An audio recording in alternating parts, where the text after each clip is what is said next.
Hi everyone, welcome back to my channel. So in today's video, I'm going to show you how to do these kinds of smoky eye look which are trending these days. So let's start. Firstly, I'm taking this concealer and applying all over my eyelid, and then I'm just gonna blend it. And then I'm setting the base with a compact powder. Now here I'm just brushing my eyebrows and then I'm filling it.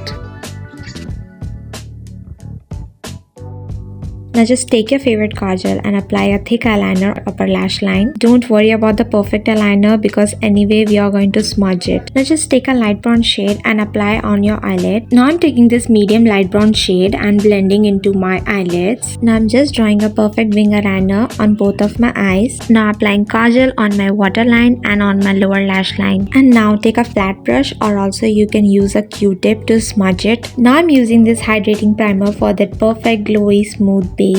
Now for foundation, I'm using a lightweight foundation and applying all over my face, and then I'm blending it with a damp sponge. And now I'm using a light shade concealer and applying under my eyes and around my mouth, and also on the places where I want to highlight. After blending the concealer, I'm using a setting powder to set my base and then applying some powder blush. After that, I'm lining my lips with a brown lip liner and then adding a brown lipstick, and lastly applying some mascara on my lashes, and don't forget your lower lash line. Now here is a close-up look of my eye makeup. I hope you guys have liked this video, and if you did, don't forget to like, share and subscribe to my channel.